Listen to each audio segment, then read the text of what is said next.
Welcome to Analyst Talk with Jason Alder. It's like coffee with an analyst, but there's no actual coffee.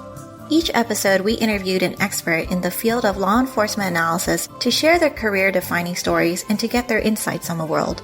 Please join us on recognizing and learning from these brilliant minds as we define the law enforcement analysis profession one episode at a time. Thank you for joining me. I hope many aspects of your life are progressing. My name is Jason Elder, and today our guest has 20 years of law enforcement analysis experience, all of which as a crime analyst at Knoxville Police Department in Tennessee. She has served as president of TALEA, Tennessee Association of Law Enforcement Analysts. Here to represent the Rocky Top of Tennessee, please welcome Jonne Crick. Jonne, how are we doing? Doing good, Jason. How are you this morning? Good. Your last name there for most of the population will not mean anything, but to me, being from Pennsylvania, a crick is a small stream. Well, it's also a pain in the neck. That's probably more true for me.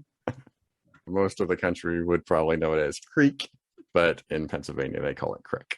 Anyhow, so let's get started here. How did you discover the law enforcement analysis profession?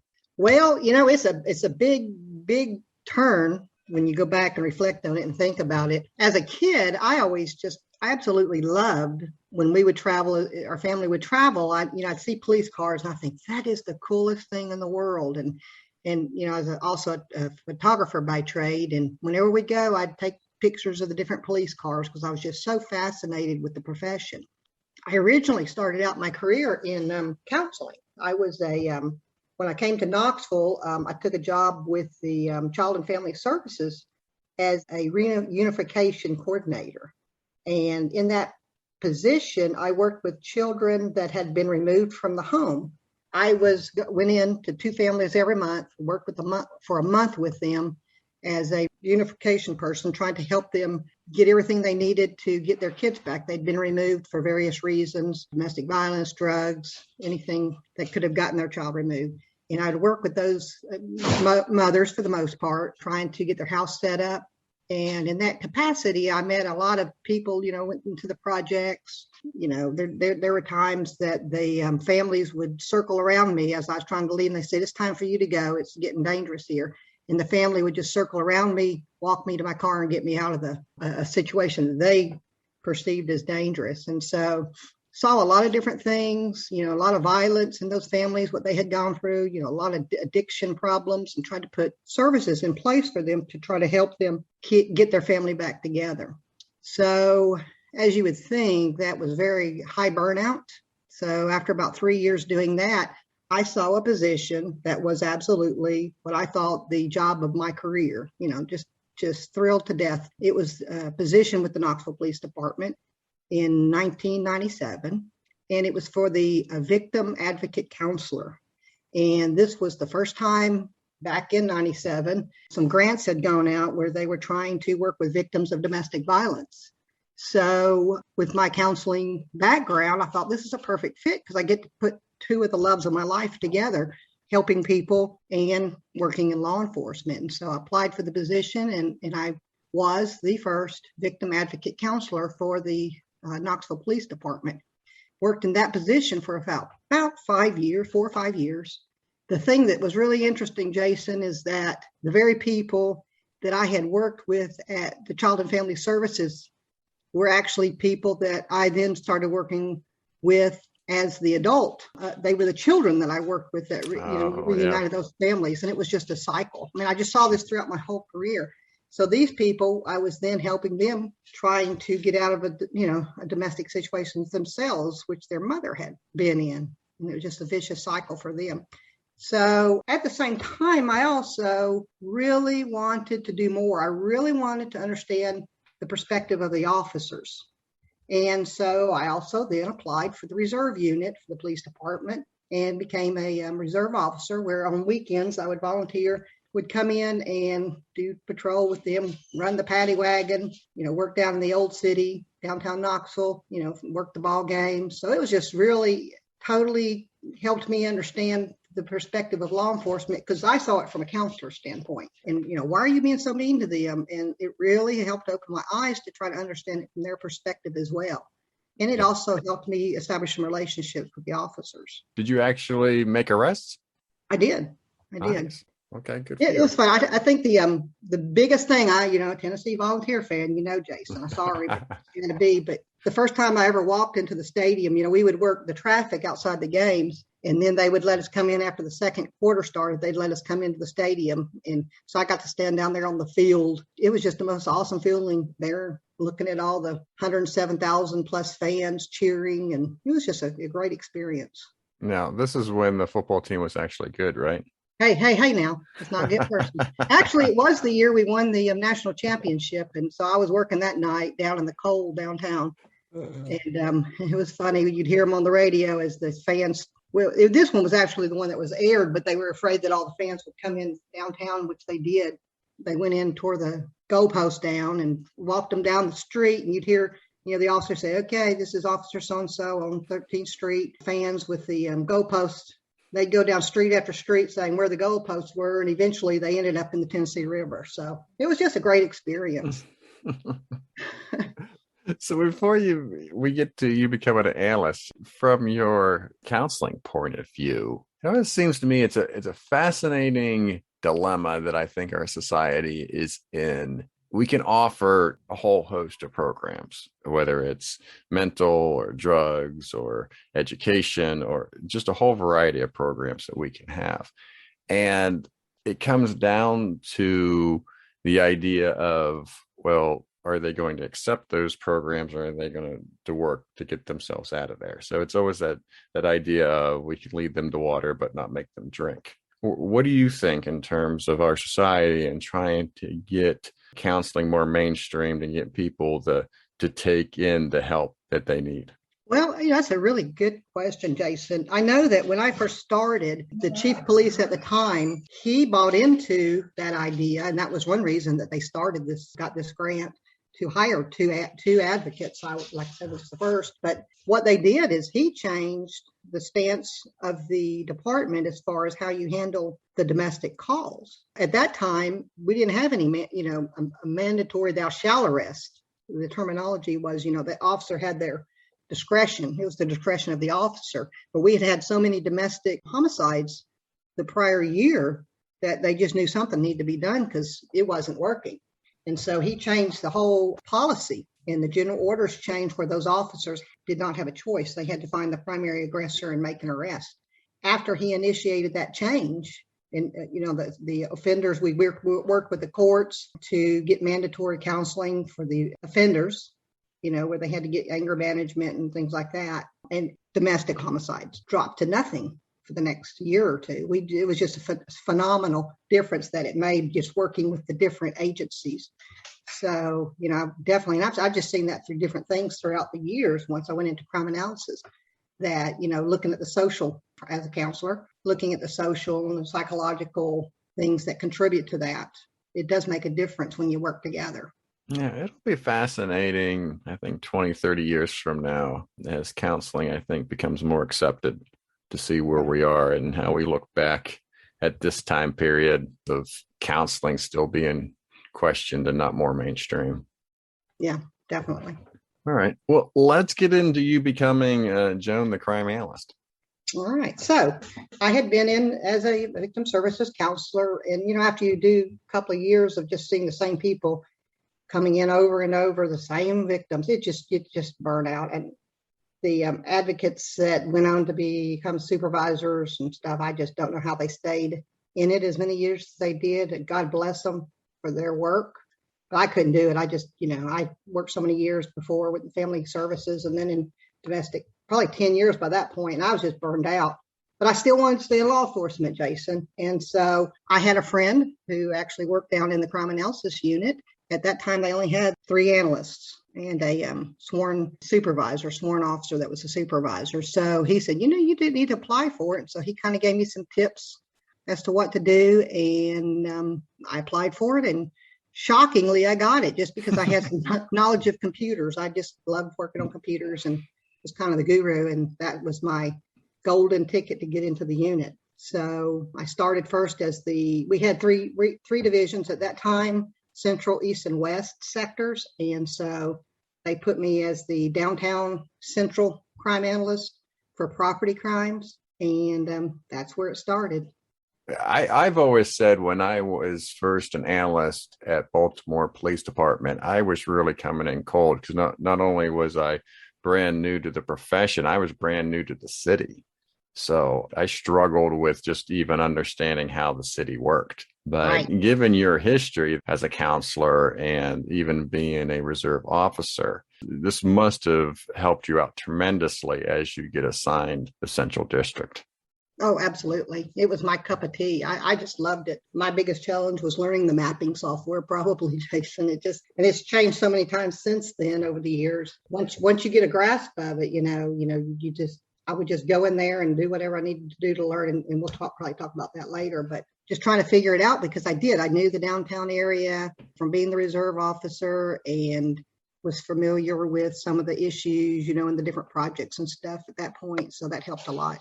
So then what particular property crime were you working on in the beginning? So it's the same now as it was back then. We looked at tactical crimes. Specifically, we looked at residential burglaries, vehicle burglaries, business burglaries, and thefts. And then there was another analyst that looked at the person's crimes. But, those were the things we specifically focused on, especially things like your vehicle burglaries on game day, how they spike. That was the thing we did back in the old Comstat days. It was hard work, but over the years, we just saw a huge difference in the crime analysis. I contributed a lot of it to the work with the crime analysis unit. There's other things behind the scenes that went on too, but I don't think analysts get enough recognition for what they do and the differences that it makes over the years in the crimes. Yeah. Do you have some examples? Well, I know back in the day, with Comstat, it was a horrible thing to go to. It was, it's changed over the years, Jason, as you probably know. But back then, we'd have 100 different kind of just property, 90s. We were in the 90s just of property crimes. And we'd get in those Comstat meetings and, they would point to a little dot on the map and say, now, what's this? What happened here? And we didn't have, what we do now. I mean, the analysts now, they don't know how lucky they are because you can click on a button, it'll tell you. But as an analyst then, we would have to get called on the spot in front of all the commanders and everybody in the department and be put on the spot. But I saw those property crimes decrease significantly, especially things like the burglaries of the vehicles, telling them this is the area you need to focus in. And they put those resources in there and we saw them dropped. I was reflecting a couple of years ago as a supervisor saying, man, you guys got it made. You don't have to read near the amount of reports that I did back in the day, because back in the olden days, as they say. But yeah, it was a big difference that how much those kind of things had decreased because of the different things that were put in place from our analysis. When you start, that was the first time back then in the 70s and early 2000. We started mapping it. That just was a world of difference when you started seeing that stuff on a map right there in front of you. You say, wow, they're all here and this is the times that they're happening. So you're doing more with less. And that's, I think, one of the things that just made a huge difference. So how did your unit prepare for game day? We've already talked about briefly when the Tennessee Vol football team is playing, there are going to be 100,000+ people in the stadium. So that's a huge amount of people coming into your town all at once. Right. Well, I tell you, as a supervisor, you see things totally different than you do as an analyst. An analyst just does the daily grunt work, looking at these reports day after day, but you have to see it as a big picture. You don't see it as just read the reports and put them on a map. Mm-hmm. And I started encouraging them. You got to look at the not just Saturdays. Sometimes as analysts, we just let's just hit that button and look at time of day of week. But you got to know what's going on at that same time. And so some of the things we would look at were, okay, so these are the game days. It's not every Saturday. You just pick out the games that were actually in town game days. Look at the stats on those days.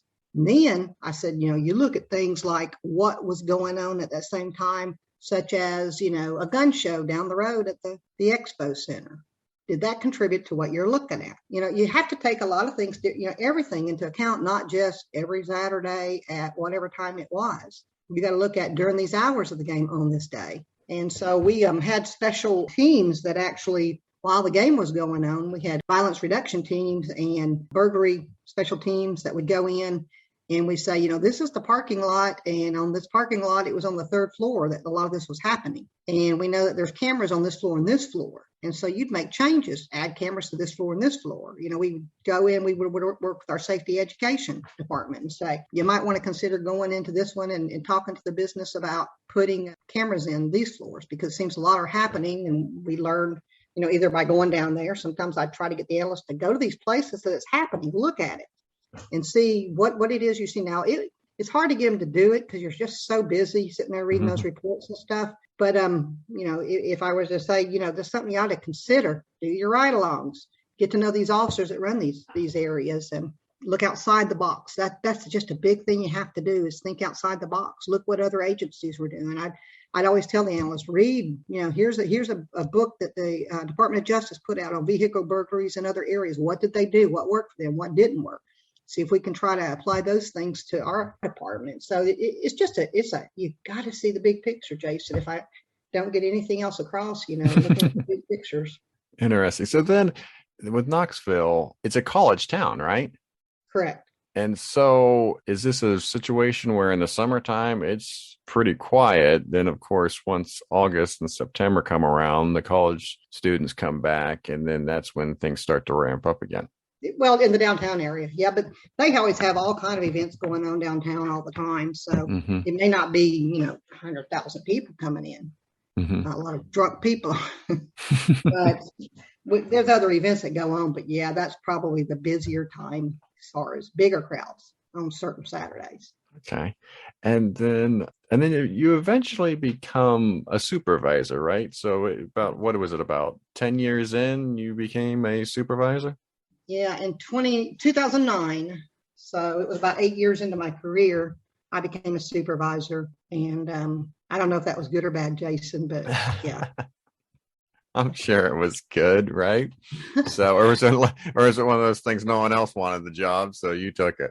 I don't know. I don't like politics. I just don't like to get into what goes on behind the scenes. I'm a grunt kind of worker. I like to work behind the scenes and just do my job and do it well. Not knocking anybody, but I had seen in the years that I'd been an analyst, from going to the conferences, thank God that they allowed me to do some training to make me better. But I saw, man, we're behind on things that are happening. When I first started, we were doing some really good things, and the unit was really, other people were wanting to come see us, but it had really died down. And I thought, I want to make us better. And so that was probably the driving thing that got me to go in and apply for it. It certainly wasn't the money, but I wanted to make us better. I wanted us to be the best. And so that was probably one of the main things that drove me to go on and apply for the supervisor's position. Well, let's go over some of your highlights then as a manager. What were some of the things that you brought to the unit? Well, so technology. That was probably one of the big things that was important to me. We had mapping software that was getting archaic. We needed to make some new changes. And the technology, getting equipment where we could do our things. So one of the big things, thank God for Sean Baer and their analytics. I had looked at as a supervisor, looking at the different softwares that were available at the time. To me, my interpretation at the time was you had either software that looked at the administrative type data, and then you had software that looked more at the analytical type. I knew that tactical crimes was what we focused on mainly, ones that we could do something and make a difference. And so, Bear Analytics did just that. And actually, it was more affordable at the time. So, reached out to them, and it was just a marriage made in heaven. It started some really good things. And before that, we were just reading paper.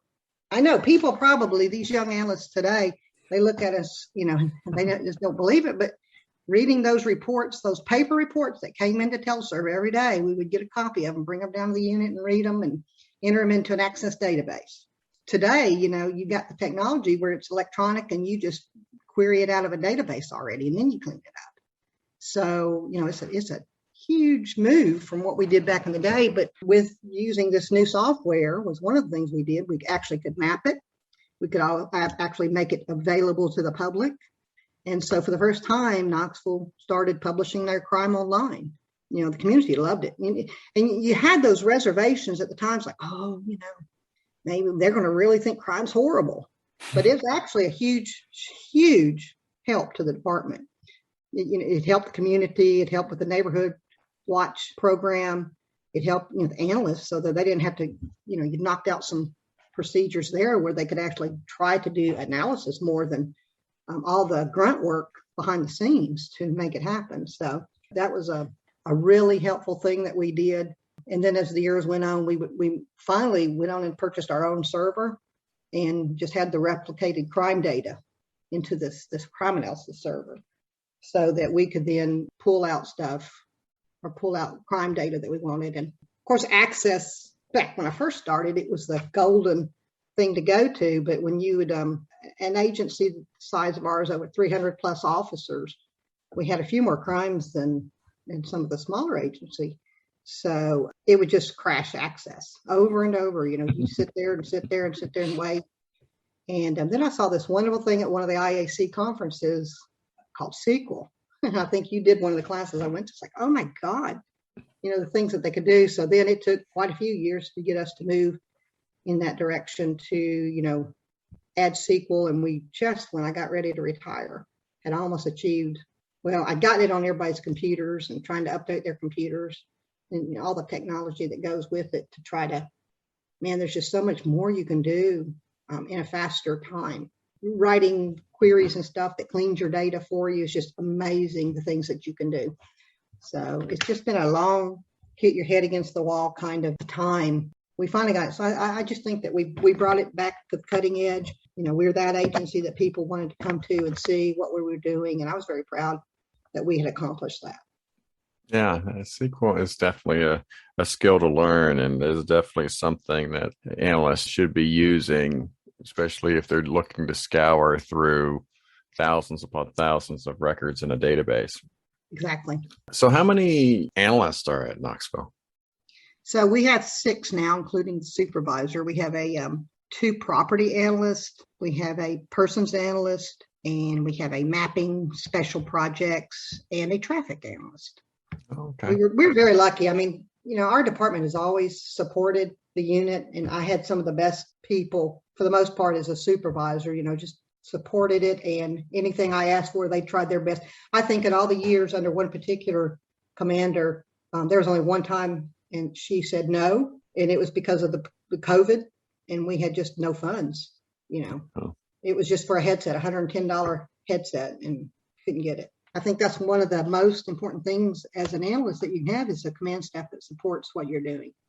Yeah, that's true. All right. So this brings us to your badge story, your analyst badge story. And for those that may be new to this show, the analyst badge story is the career-defining case or project that an analyst works on. And for you, this deals with a burglary pattern that you discovered. Yeah.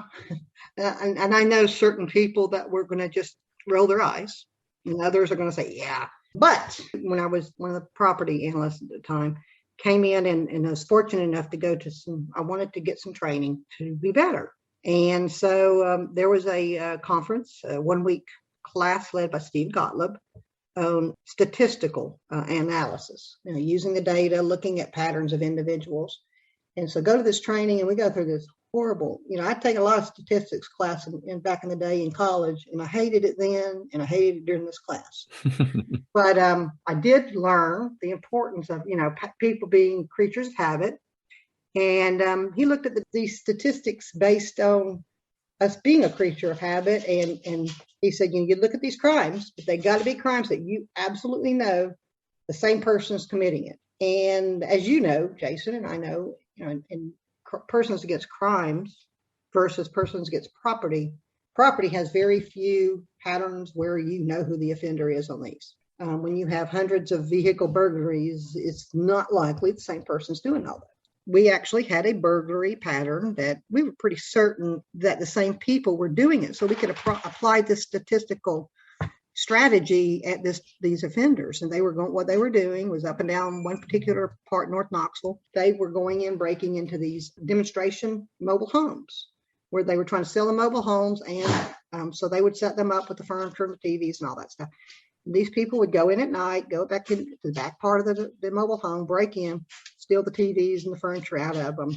And there were, in this particular script, there were quite a few different businesses that did this. And so I thought, this is a perfect time for me to use this analysis. And so, of course, back then we were still doing it by hand, using your matrix and stuff. But I actually applied that theory to this particular pattern. What you do then is predict, when is this going to occur? When is the most likely time that this particular pattern is going to occur? And remember, I was very new at this, and Crime Analysis Unit wasn't necessarily listened to. And I predicted it, told that commander for the district, I said, it's within a certain pattern, certain probability this is going to occur on this date and within this time frame. I said, I'm going to make it easier for you. I'm not going to say have somebody sit on this 24/7. I said, here's a 4-hour time frame that is most likely to occur. And did they listen? No. Did it occur? Absolutely occurred exactly during that time frame that I predicted it. So what happened is that the officer that was working that beat actually saw a car that fit the description of the bulletins that we had put out and stopped the people and did arrest them, but it wasn't because of my prediction. I'd like to say it was, but unfortunately it wasn't. But I was so proud that, this prediction of people, it was a big, big lesson for me once I moved into crimes against person analysis. People, the creature of habit, and lessons learned in that regard was you got to get the buy-in of your command staff. You got to be willing to get up and say, hey, listen to me. You got to build relationships with people that will listen, those special teams, those officers in that district, there's a lot of things you have to do than just get up into a meeting and say, this is what you need to do. Because we all know police officers don't want to be told what to do. So you got to figure out a way to present that so that they buy into it. Then did you say that the car was pulled over and arrested? Was it during the same time frame, or was it days later? It was later that evening. Okay, but just not in the area that you had predicted that they would be in. Yeah, it was in the area. That's where that particular officer ran, and yes, it was. It was only actually the same street. I told him. I told him the exact address, even though they had been hitting several different ones because of the predictive stuff. I told them the exact address that they should be at, and I was right.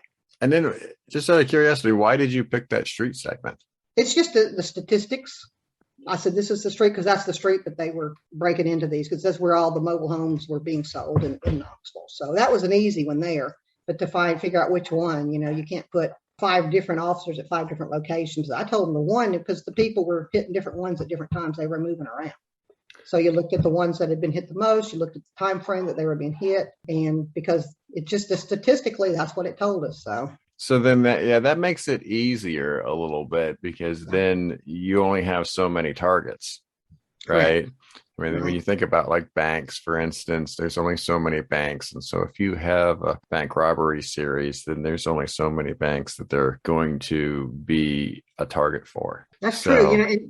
We've had some of those on down the road. We had some of those. And I had been asked as a persons analyst, well, give us all the banks, because they were breaking into ATMs. Well, you can't just look at the banks. You got to look at the grocery stores that have these ATMs. And that gets really tricky from an analyst standpoint. How do you find that? Google Earth is wonderful. And the fact that you can download data and coordinates and stuff, but you got to search for the right things. We had to look at all the Krogers and then we had to know, does that particular one have an ATM, to try to apply that analysis to it. So it gets really tricky, really tricky. Well, let's take a break. When we come back, I want to get your advice for other supervisors in law enforcement analysis. You're listening to Analyst Talk with Jason Elder. We'll be right back.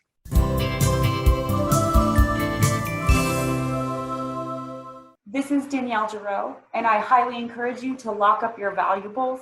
Don't hide anything under a jacket or a blanket in your front passenger seat, behind your front passenger seat, or on your rear seat.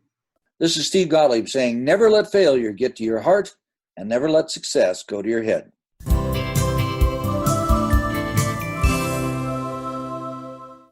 Welcome back. Joan, let's talk a little bit about your advice for supervisors of law enforcement analysts. Well, if I could, let me start with, as an analyst, things that I've learned over the years. One thing I would say to analysts, you don't know it all. My suggestion is try to learn. Take time to yourself. We are so fortunate now to have all these kind of webinars that are available to us free or for very little to nothing. We have the different associations that we can, on a national, regional, and even on state levels, tie into them. Sign up for the training, offer to do training for them. We all have something to contribute, and we can all help each other learn. Along that line in learning, maybe this goes with the supervisors, but when you get new software, we've moved to 2 different RMSs during my career and 2 different CAD systems. And as the crime analysis person, when they, as a supervisor, when they would install it, they'd say, okay, you can go away and we'll do our thing behind the scenes and make it work. Well, as a supervisor, I'm very hands-on. I wanted to take the time to learn exactly what they were doing and what made that work, because that's going to be very important when you have these little bumps in the road. Oh, well, behind the scenes, I know it does this, this, and this, and that's why we're having this problem. So you could do a lot of problem solving that way. And as I mentioned earlier, I think in the podcast, look at the big picture and use that big picture and let everybody know why that's important. Don't just say because. You see the picture, there's a reason behind that. And sometimes if you tell people the reason behind it, they'll buy into it better. I think another big thing, Jason, is networking. I not only network with other analysts, which is very important, but with officers, with people in your department, and with other agencies. With other agencies, I always tried to make an open door policy. Any agency want to come in and see what we're doing, you're more than welcome. But I also said, can I come see yours? What are you doing? We went to Memphis, which is a much larger agency. And I went along with some of the people in the unit, and we looked at what they did. And you say, what are they doing that we should try to apply? What's working for them? And same thing with, your RMS and CAD system. Go visit agencies that use your RMS. So then you got your networking taken care of when you do that. You got contacts in other agencies. Invite them to come in and treat them like gold when they come, because you'll have a friend for life in that regard. And with other analysts, you meet other analysts through these trainings. Question about networking. I have a lot of people come on here and talk about networking. And to me, it's such a no-brainer. Obviously, the reason this is talked about time and time again is that there's people that aren't doing networking. So why do you think people don't network? I'm going to speak from the counselor side of me, Jason. Sure. You have the introverts and you have the extroverts. I, myself, am an introvert. And you are obviously an extrovert. And a perfect example is one of the conferences I went to. I was sitting there at a table with one of the other analysts, minding my own business and watching all the people talk. And you took the time to go out and reach out to me. And we became longtime friends after that. Yeah. So I think one of the reasons is just people are, they don't know anybody. Their agency sends them there alone, and they just don't know how to reach out. So, and I think another thing is, like, when there's trainings, write down those people's names that's doing the training. They're the experts in this field. For the most part, they can help you. And sometimes I'd reach out to me and they'd help, and sometimes they'd never return my call, but you got to try. Go to the functions. As hard as it was for me, an introvert, to go to those functions.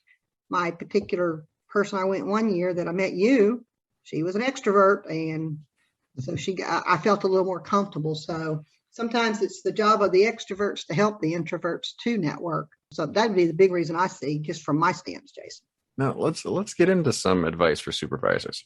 So when I became a supervisor, one of the things that I think was vital for me is to find mentors, both on your agency level and in the crime analysis field, reaching out to other supervisors. And what I have found is, because I would say, and I may be wrong, I never really looked statistically at this, but what I found is that you don't have as many agencies that have supervisors. They're mainly 1 or 2 people run.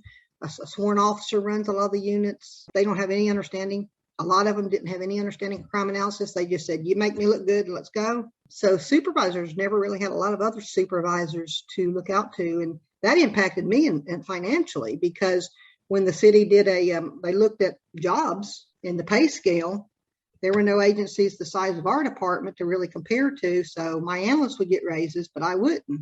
And so you got to know the other agencies. That's why it's important to reach out to them. Know your friends and know your enemies. I had people that were just wonderful and supportive in my field, in my department. And then there's other people behind the scenes sabotaging crime analysis because of whatever reasons. And I know that when we went to Bear Analytics, that was, I got sabotaged and didn't find out for a long time that there was just people that didn't want us to succeed. And went out and put out false information, so I couldn't get the officers buy-in to the product early on. It took years to try to recover from that. And as far as hiring, I hired a lot of people over the 12 years or so that I was a supervisor. What I found is that you're not going to really, I only had, of all the times that we posted jobs, we only had one former analyst ever apply for the job. And then we had crazy nuts, like somebody had a PhD in rock studies, or, sociology. But what I'd say is be open-minded about who you hire. Internally, I had a woman that I had seen over the years in the Comstat meetings. She'd come to these meetings. She'd take meticulous notes. She was always on time. She was a hard worker, and I could see it. And she was the secretary. When the next opening came up, I went to her and I said, would you consider applying for this job? Now, she had she didn't have a degree. She did not have all the things you would look for in somebody, but she was a hard worker. She could do work on computers, and she made one of the best analysts I ever had. So be open. Military. Fantastic. I've hired several just because my father was a military veteran. So I always supported the military, but they get some of the best training in the military that a lot of people off the, the normal everyday person off the street that applies wouldn't. And so you have a lot of value there. One big thing I always ask my staff their first day, I learned this early on. I went to a lot of classes on being a supervisor when I first started because I wanted to be the best I could be. And one of the things I learned in one of these trainings was not only tell them what your expectations are of them, but ask them, what are your expectations of me? And don't ever forget that, because when you know what their expectations are, it's really helped me on down the road. Once I initiated that into whenever I'd hire new people, I learned also to never surprise them. I told them from the get-go, I'm going to be open and upfront with you. I'm going to tell you what I like and I don't like. I said, I know it'll cause some stress, but I'm not going to surprise you on an evaluation.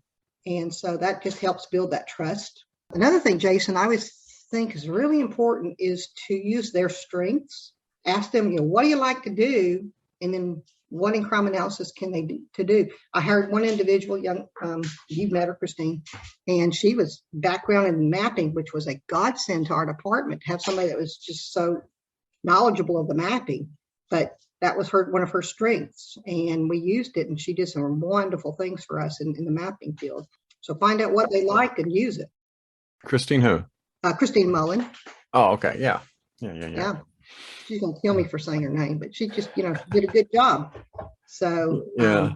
Well, back to the office politics. It's a fascinating topic. You get these divisions under the police chief, and those deputy chiefs or assistant chiefs, whatever their titles are, will compete with one another. Yeah. And that just trickles all the way down the division. Absolutely. So you talked about other coworkers not wanting to see you succeed. You run into that right away if, you're doing something and then another employee from a different division is either doing something similar or just will try to run counter interference to whatever you're doing. Yeah, and it's really bad when they become in your chain of command. It's a nightmare. It's fascinating that there's that whole competition right within the same police department.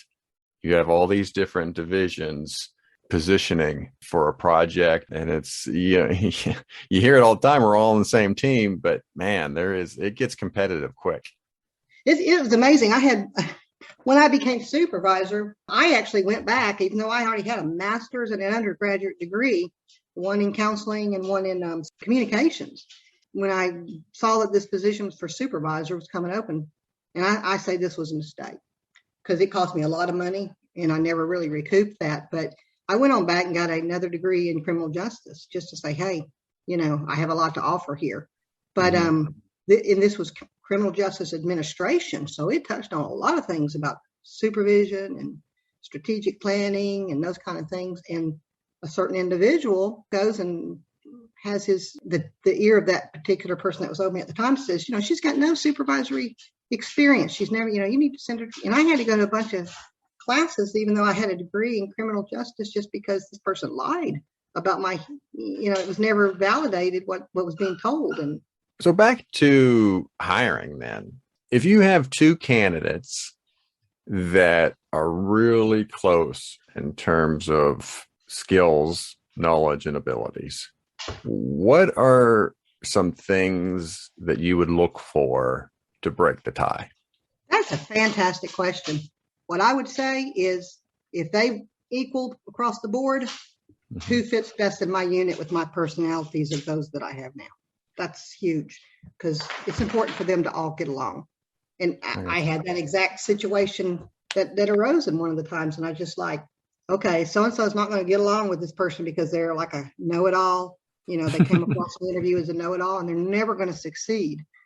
And so I went with, the other because they just seemed, they had told me about, what they'd done in some conflict in past jobs and how they handled it. And that's how I would want them to handle it. So it's sad. And, there's other times where you get the pressure from your chain of command above you. There's been times where I thought this person, military background, very well prepared at the interview, and this other, not so much. You get that pressure, and sometimes you make decisions based on what your chain of command wants. Thank God it was a blessing because that analyst turned out to be fantastic despite my feelings at the time. So, sometimes you can't look at everything that you hear in a 15-minute interview. Most of the times I won, sometimes I lost in those things. Yeah. That's human nature. I think it's unfortunate that so many cities now are really locking down some of the things you can do in an interview. Mm-hmm. I was recently at the IACA conference. Someone mentioned that in their department, they cannot look at a resume. What? So if you come in for an interview and you hand the panel a resume, they can't look at it. They'll refuse it. That's the thing I've ever heard. And there's all these different rules and regulations, and I'm sure there's reasons behind all of it, right? But I think it's unfortunate that it's like speed dating and you're having to make a decision that's going to affect your unit for years to come, if not decades.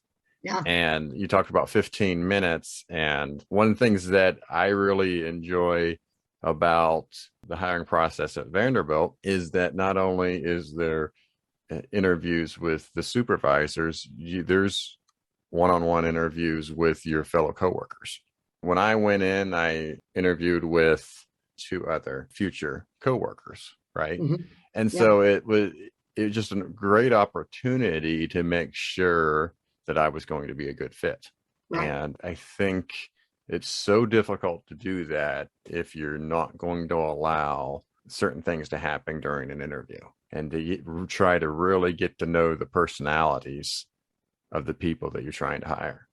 Yeah, I'd even asked, I had tried at one time to questions that I asked were specific to crime analysis. And of course, the person over personnel is a sworn officer, and that just wasn't important to them. You can't ask that. You can't do that. I asked them to bring in a sample of their work. Give me a sample of when you had to analyze some data. And they would, things like that, which were very important to crime analysis, they wouldn't even let me do. So, but I can't imagine not seeing the resumes. When I first started interviewing, it was just that the personnel person got to see all the stuff and rate it and everything. They had no clue what was important from crime analysis standpoint. And then it kind of changed as I was there longer, as I was the one, they didn't want to do it. And I got to actually go read all the resumes and all the questionnaires that they filled out, it was tedious. And oh my Lord, when you got 50, 60, 100 applications, it took a lot of time. But then another thing I did, Jason, was I went in, and because we got such a hodgepodge of everything, there was that catch-all phrase, or other related field. And when you get things that just totally had nothing to do with crime analysis, it would never be a good fit. And so I went in and modified the requirements for the job. And I mean, I had very specific things, IT, anything computer related, anything crime analysis, which, like I said, I only got one in all the 12 years as a supervisor that ever applied. And of course, they came from Virginia, which they get paid a lot more than they do in Knoxville. And we couldn't afford them. So I just lost my hopes that I'd ever get a already trained analyst. So you have to think, are you going to be able to learn? If you have a strength, say, in Excel, then you're probably going to understand about databases and data structures and stuff. You may not know how to do Access, but I can teach you that. I don't even make it a requirement anymore for mapping. I just know we're going to have to teach them because it like I said, we got lucky when we had somebody that actually had a degree in mapping. GIS, because that is just, you just don't find a lot of people with degrees in that. So I just will teach you. All right. Do you have any other supervisor advice?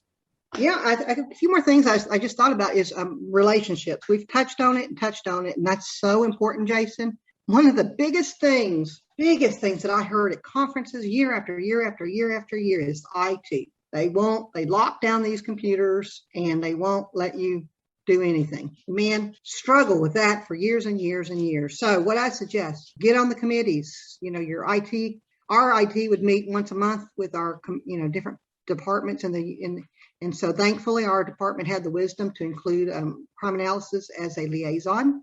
Be on that committee, know what's going on in the department. They're doing programs sometimes that should be including Crime Analysis, but they don't. So build relationships with those people in the IT. And on this topic, one of the things that helped me finally get past that hurdle with our IT is, one, have relationships. Hey, you got time to go to lunch with just the people in there, maybe not the leader of it, but people in there, because they will, you become friends and you can get a lot more done. And one of the big things that helped me, Jason, is even though I knew a lot about computers, I couldn't talk the talk. It's a totally different language that IT people have versus analysis. And, I could tell, I tell them, I can tell you in my language, but so what we did is we got together and got a grant, and we hired somebody that was proficient in database management stuff. And we got the buy-in from the IT because we had this expert. So that expert then knew what we wanted to do. IT finally bought into it after many meetings and trying, but, try to find that expert. And that would be another relationship, is put somebody in your grant department, because they're always looking. We were fortunate enough to have two people that just do grants only. So, hey, take them to lunch and put a bug in their ear that, we're needing some new computers. We're needing this, that, and the other. We need to look at something for fiscal budgets as far as new softwares. And those grant people can do wonders. And if you don't have somebody in your agency, find somebody at a local college that might help you to write some grants or to work with a lot of people want to help law enforcement, and they'll come in and do it gratis. As a supervisor, you're so busy, Jason. It's just hard to do anything, but you got to take the time. And even as an analyst, you got to take the time, patrol, build relationships in your patrol, go to those CompStat meetings. There towards the end, I just, I'd been doing it for so many years. I just got tired of it, but you got to try to keep those relationships up. And your analysts, make them do ride-alongs. You got to get down there and see it from their perspective. And I tell them, when you do this ride-along, you ask them, what can we do to make your job easier? It's not what I think. One of the things that I've always seen analysts do that's just stupid in law enforcement is to try to tell the police how to do their job and to tell them what they need. You've got to know your audience. And I would tell them every time we would do a training, who is your audience? What do they need to know? They don't care that you sit there and read every report and do that. That has nothing to do. You're going to bore them to death in 3 seconds. What is it that they're going to be interested in? And then you focus on that. One great accomplishment I did was, an officer came in one day, and when I first started, and he said, I got all these bulletins. We put out over 1,000 bulletins a year. And he said, we take these bulletins and I just pull it to my desktop every time you put out a bulletin. And then when you cancel it, we pull it out of that folder. I thought, that's crazy. And so I got with the IT people. I said, can we make some kind of a web-based thing that these officers can get? And at that point, we made a website of sorts for Crime Analysis, where all the bulletins, and so for 10 plus years, we have historical bulletins, and they could sort them by names and stuff, and they can see the original PDF. And I didn't have to keep these big binders in my office from all the years of every bulletin that you'd have to go page by page. So find their need, and that's what's going to make a difference. And even at the local colleges, if you're fortunate like we are, I had a guy that called me from one of the IT, from UT, and he said, I'm a math professor. He taught statistics and stuff at the local level. He goes, and one of the things he liked to do was to work with local agencies, and law enforcement was one area that was close to his heart. And he said, I'll do this free gratis. We'll help you come in and write the algorithms and stuff just make those relationships, find those people. And another one's vendors. Vendors, it's really important to build good relationships with the vendors and find that person behind the scenes that can help you, so you don't have to go through all the things that makes it slower to get anything fixed when it goes down. And so, LexisNexis took over. I had that go-to person at LexisNexis when they moved from Bade to Lexus, it was a huge struggle for us because initially they had no clue who Bade Analytics was and what this online mapping stuff when it was new. And so I found that one person, and even though I had to go to their help desk, I'd CC him and he knew exactly what I was talking about. We could get things taken care of. So those relationships are real important. Don't get stuck. One of the biggest things I always pushed as a supervisor is make time for you. Don't get stuck just pushing buttons. You can do better. And I tried to get, the folks to take a couple hours on a Friday afternoon and just self-train. I didn't do it and I'll be honest, because you get so busy, but it's so important. So what I did is we made mandatory staff meetings where we took an hour, maybe once every other week for training. And I made them. And I know they probably hated me for it, but it makes them a better analyst. So you can always do better. You do not know it all. You can always do better. Another little thing is don't get stuck in one place. I have some people that could probably be making $50,000 a year more because of their knowledge and skills that they've picked up, and don't get stuck. Don't say, and I got stuck. I stayed too long where I, got vetted, and then I thought I was stuck because I had to stay so many more years to get the pension. And so if you can do better now, do it in your young years. Keep certificates of every training that you do. I got a folder about 2 inches thick of just page after page of the trainings. And it's served me well since I've retired, because I've used that to try to look at some other positions possibly. So keep those. And I'll stop here, Jason. As a supervisor, and even as an analyst, always try to anticipate what's going to come to you. When you have a homicide, go on and start digging a little bit and anticipate. And that saves you a lot of stress when you get a call from the media guy saying, hey, I need all the stats on this. And generally, I would try to be prepared. You just got to anticipate look at the things that are happening, look at patterns that are happening, and start putting out, read articles in other agencies. What's happening in other agencies for crime? Look on the FBI site. They got patterns for crimes. Are we comparable or not to other agencies? Where are we in that? And, like scrapping. We started seeing a pattern when scrapping became big. And whenever I have an analyst now that keeps up when the prices go up or down so that we can anticipate, hey, we may see an increase in these catalytic converters that are being stolen. So you try to anticipate it and have information ready as to where they occurred before, things like that. It makes a big difference. So. All right, good stuff.